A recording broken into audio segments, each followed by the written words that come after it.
Syrian insurgents escalated attacks on targets within earshot of President Bashar al-Assad's hilltop Damascus palace on Wednesday, blowing up a judge in his car and lobbing mortar shells at a neighborhood that houses central government offices and a military airfield.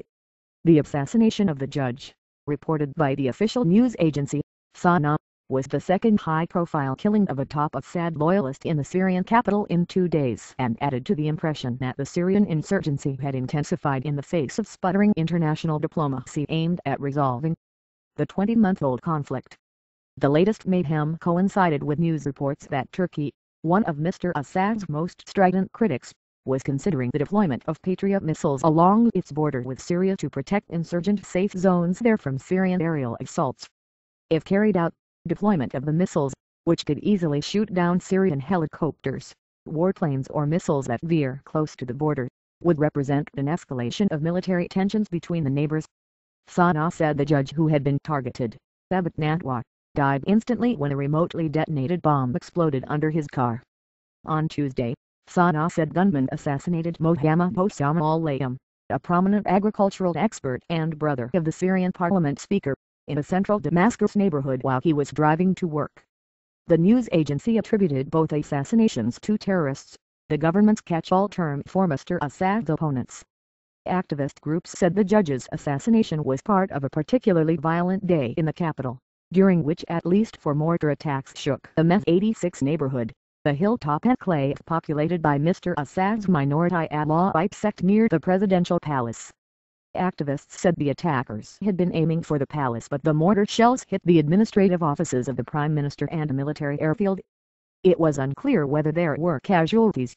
Still, the ability of rebels to strike so close to Mr. Assad's center of power, despite his repeated efforts to rout them, appeared to reflect the tenacity of the insurgency, which began in March 2011 as a peaceful pro-democracy uprising. The Outran Freeman Brigade, the unit of the Free Syrian Army, the main armed insurgent group in Syria, took responsibility for the mortar attacks on Meth 86. The Syrian Observatory for Human Rights, an opposition group based in Britain with contacts inside Syria, reported on Wednesday that 3 civilians had been killed and more than 24 wounded by shelling in the Hachar al-Aswad district in the Damascus suburbs, where clashes have been raging between rebel fighters and government forces helped by fighters from pro-government Palestinian groups. 2 rebel fighters were also killed, the observatory said. The latest fighting to convulse Damascus came a day after a top United Nations official, Jeffrey D. Feltman, warned the Security Council in a briefing that the situation inside Syria was turning grimmer every day, and the risk is growing that this crisis could explode outward into an already volatile region. Underscoring that threat, over the weekend, Israel accused Syria of moving tanks into a demilitarized zone of the disputed Golan Heights region captured by the Israelis in the 1967 war, an area that had remained relatively quiet since the Syrian uprising began. On Monday, Israel asked Security Council members to address what it called this alarming development.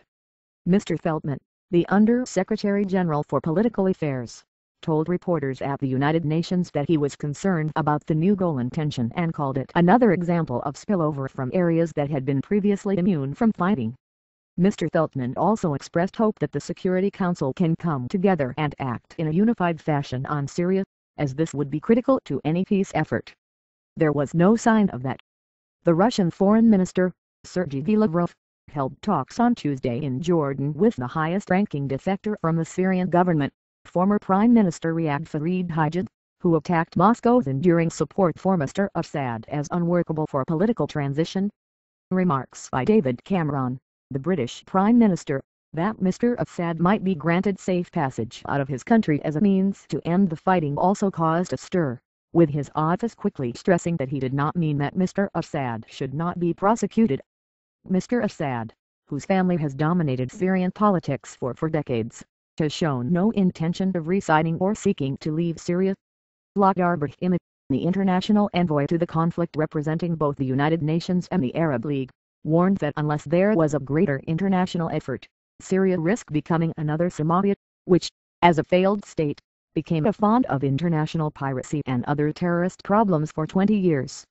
In an interview with the pan-Arab newspaper Al Hayat, Mr. Brahimi said the main effort should be a binding Security Council resolution on a political transition. The lack of a cohesive Syrian opposition has been partly blamed for preventing a more robust international effort on Syria.